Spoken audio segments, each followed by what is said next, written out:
इस एल्बम में? दोस्ती का नया सिलसिला दें, जिस पे वीडियो भी बना है, मौला मेरे मौला। जी। और उसमें साहब ये है कि अच्छाई की जीत हो बुराई पे, जो नेक राह पे चल रहे हैं उनको हमेशा दोस्ती मिले, हौसला मिले।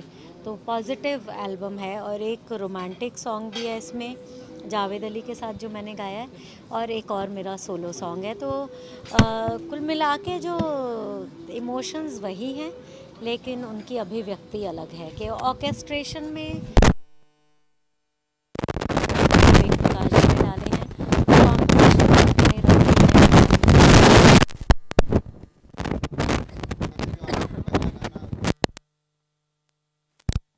जो बना है मैं वही गाती हूँ। मौला मौला मेरे मौला, मौला मेरे मौला, मौला मेरे मौला, मौला मौला मेरे मौला, मौला मेरे मौला, मौला मेरे मौला।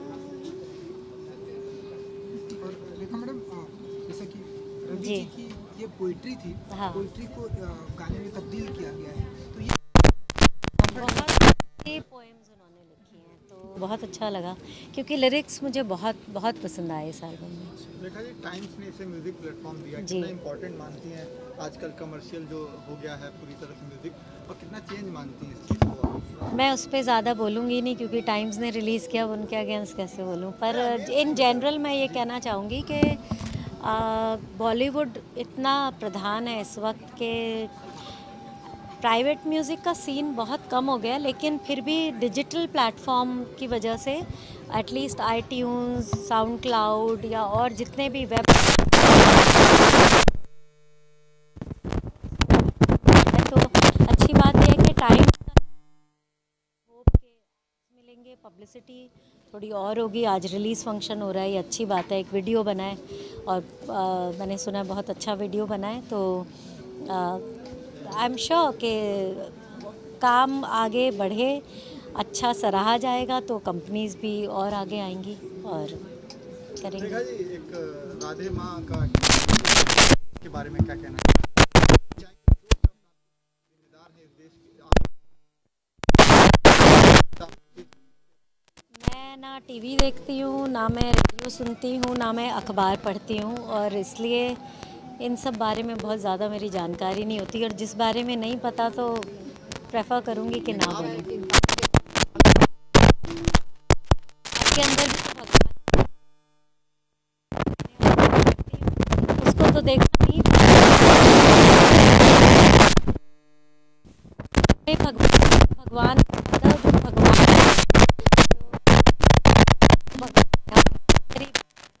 तो जो हमारी एक अच्छाई है या हमारा प्यार है आसपास के लोगों के लिए, हम क्या सोचते हैं, उनको कितना रिस्पेक्ट करते हैं, वो भगवान कहते हैं ना।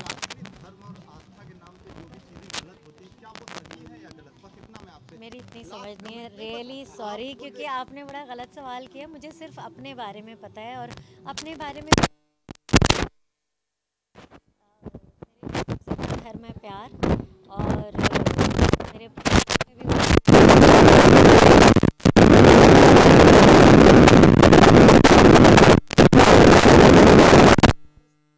अच्छी थी, रुदारी थी। अब मेरा इतना ही है कि मैं अपने से लोगों तक पहुंचूं और ये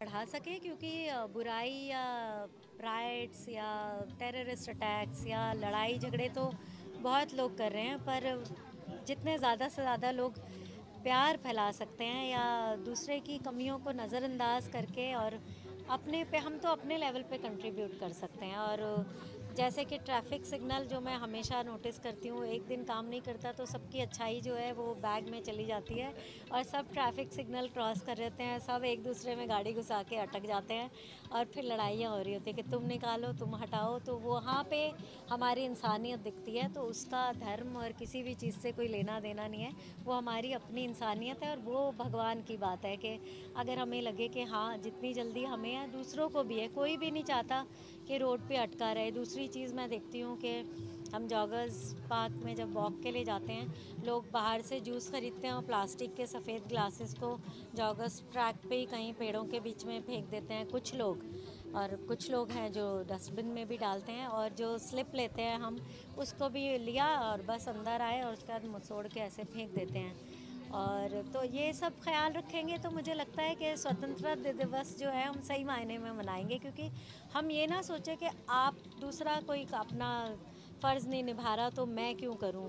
मुझे लगता है कि जो मेरा फ़र्ज़ है अपने लेवल पे, मैं तो वही कंट्रीब्यूट कर सकती हूँ एक बेहतर एनवायरनमेंट के लिए, एक बेहतर वर्ल्ड बनाने के लिए, एक बेहतर देश बनाने के लिए। और क्योंकि मुझे बहुत खुशी है और मैं बहुत प्राउड फील करती हूँ, फॉर्चुनेट भी फील करती हूँ कि हम भारत जैसे देश में पैदा हुए हैं, कि जहाँ की संस्कृति इतनी पुरानी, इतनी रिच है, हमारा कल्चर, उसको हम जितना बढ़ा सकते हैं और अपने लेवल पे हमें सिर्फ अपना करना चाहिए। तो happy independence day once again to all of you. Ravi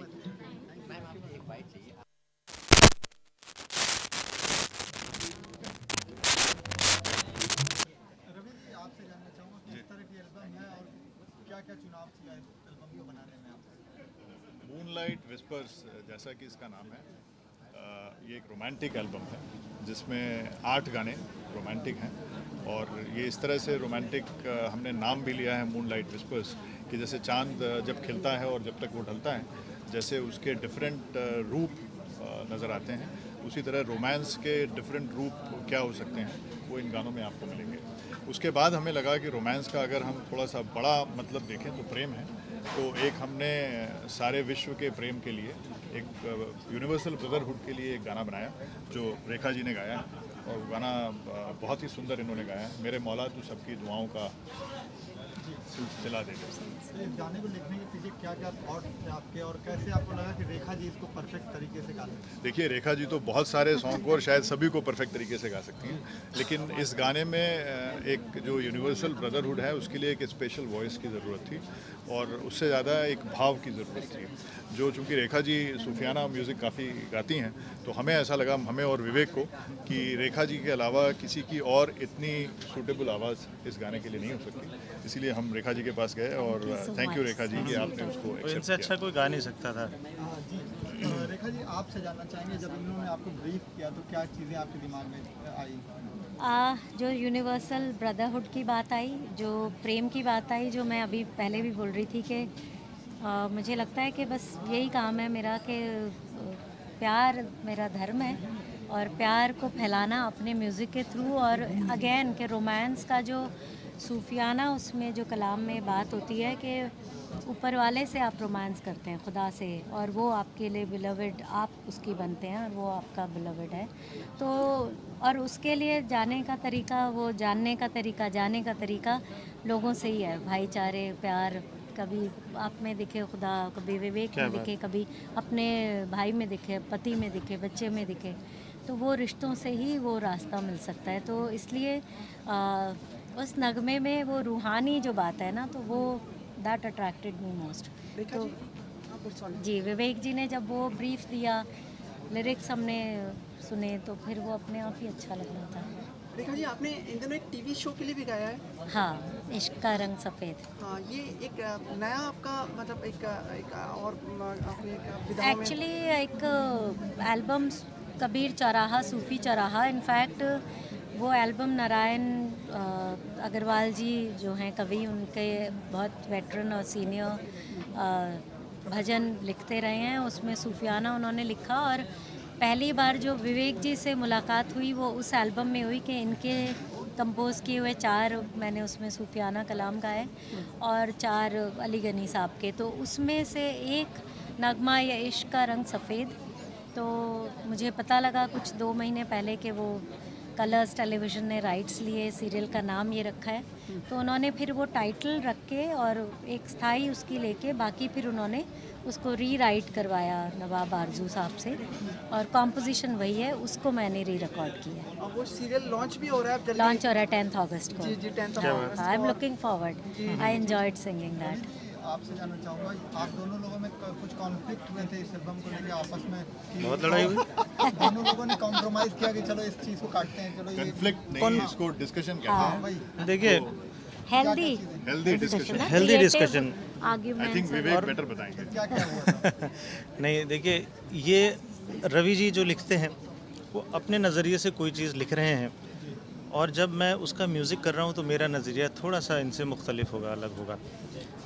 लेकिन दोनों को एक किसी कॉमन पॉइंट पे पहुँचना, वहाँ तक जाने में कभी कभी आपस में बहस कहना चाहिए, क्रिएटिव डिस्कशन कहना चाहिए, लेकिन वो कभी कभी ज़्यादा भी बात बढ़ जाती थी, हम गुस्सा हो जाते थे, लेकिन क्या करें। बट जो भी हुआ, benefit of the product, benefit of the project के मैं लिए हुआ। कहना चाहूँगी इसमें कि वो क्रिएटिव फाइट इज़ लाइक वो ग्रोथ, आपकी कंबाइंड ग्रोथ होती है। कि जैसे कुछ लफ्ज़ थे जो हमारे गाने के लिए कई बार हुआ कि वो अटक रहे हैं, तो हमने उसी वक्त विवेक जी ने बात की एंड रवि जी ने बड़ी ओपनली खुले दिल से वो लफ्ज़ हमारे लिए बदल दिए, तो वो भी हुआ। तो ज़रूरी नहीं है कि सिर्फ लड़ाई होती है, मतलब इट्स जस्ट दैट कि अगर वो कन्विंस हुए, उनको लगा कि हाँ ये लफ्ज़ थोड़ा फोनेटिकली गाने लायक नहीं है, तो उन्होंने लफ्ज़ बदल दिया। और जबकि भाव वही रहा उसका, भाव वही रहा। ये कलाकारी है इनकी कि भाई वही भाव रखते हुए दूसरे शब्द आ गए। आप कुछ कह रहे थे, क्या कॉन्फ्लिक्ट। एक्सपेक्ट कर रहे हैं मैं आप? ये कह रहा था कि कन्फ्लिक्ट बहुत बड़े भारी होता है। क्या एक्सपेक्ट कर रहे हैं ऑडियंस से? देखिए, सबसे पहली बात है कि जब भी आप कोई गाना बनाएं और उसमें जो म्यूज़िक देते हैं उनको वो पसंद आना ज़्यादा आसान है, लेकिन जब आप देखते हैं कि जो गायक है जो उसको गा रहा है और जिस समय वो गायक उसको गा रहा है, अगर उसको वो फील कर सकता है और पूरी तरह से महसूस कर सकता है, तो तब आपको लगता है कि वो भावना ठीक है। एक्चुअली जो गीत है या जो गाना है वो भावनाओं को दूसरे तक पहुंचाने का एक जरिया है, और जब भी गीत गाते समय वो भावना शब्दों से निकलकर और दूसरे के दिल तक पहुंच सके और दूसरे के दिल को आभास हो जाए कि ये गाना मुझको टच कर गया है, ये गाना मुझे छू गया है, तब आप समझिए कि वो गाना रियली सक्सेसफुल है। मैंने 2 लाइनें कभी लिखी थी और रेखा जी अगर आपकी इजाज़त हो तो मैं पढ़ूं कि जो बेदिल पड़े गाना वो गीत ना होगा, जो बेदिल पड़े गाना वो गीत ना होगा, जिसे दर्द पड़े दिखाना वो मीत ना होगा। क्या बात है, क्या बात है। तो गाने के अंदर जब तक वो भावना ना हो कि वो आपके दिल को छू जाए, और जब हमें लगता है कि हमारे गायक या गायिका वाकई उनके दिल को छू जाती है, तो फिर इसके चांसेस बहुत ज़्यादा हो जाते हैं कि वो दूसरे के दिल को भी छू जाए। और ऑडियंस तक पहुंचना भी चाहिए, हमारा काम तो और सराहा जाएगा इंशाल्लाह। अभी आप लोगों का भी दायित्व है कि